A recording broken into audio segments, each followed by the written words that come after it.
Dans Ephésiens 4,16, Paul montre le corps comme un ensemble fonctionnant de façon harmonieuse, assemblée et homogène. Ces expressions révèlent ce que produit la vie dans chaque membre quand elle a libre cours. De plus, les termes employés que Paul montrent que Christ, dans sa constitution, est une unité. Christ est l'unité de Dieu. L'expérience des lois spirituelles implique une continuelle mise de côté de l'homme naturel, afin que la souveraineté de Christ puisse s'installer en nous. L'évangile de Jean nous révèle la vie intérieure de Christ et la parfaite harmonie entre son esprit et son âme. Il n'y eut jamais en lui l'ombre d'indifférence. Ce que voulait le Père, l'Esprit l'exprimait au Fils, et sa volonté était toujours au diapason de celle du Père, car il vivait par le Père et demeurait dans le Père. Je vis par le Père, Jean 6, 57. Je suis dans le Père, Jean 14, 30. Paul montre le corps comme un ensemble fonctionnant de façon harmonieuse, assemblée et homogène, Ephésiens 4, 16. Ces expressions révèlent ce que produit la vie dans chaque membre quand elle a libre cours. De plus, les termes employés par Paul montrent que Christ, dans sa constitution, est une unité. Christ est l'unité de Dieu. En lui, il n'y eut jamais aucun schisme.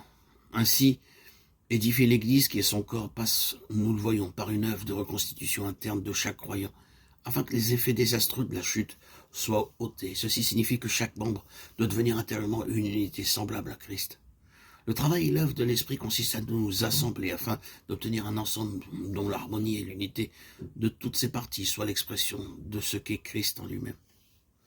Nous voyons donc que la vie du corps devient une réalité expérimentée quand les croyants sont assujettis à Christ et que sous la conduite de l'Esprit, ils sont introduits dans l'expérience des lois qui ont gouverné sa vie. Et alors qu'ils expérimentent, la vie de Christ coordonne, assemble, donne force et croissance à chaque membre. Ainsi, la révélation de Christ demeure fondamentale. L'absence d'une telle révélation explique l'état infantile du peuple de Dieu aujourd'hui.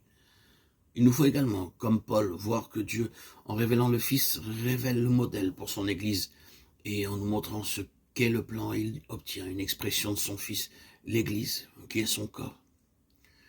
C'est contre un tel dessein que lutte Satan et son royaume.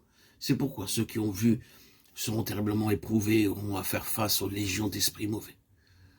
L'Église, qui est son corps, se constitue par la vie de la tête. Quand les membres entrent dans l'expérience des lois qui ont gouverné Christ, le modèle,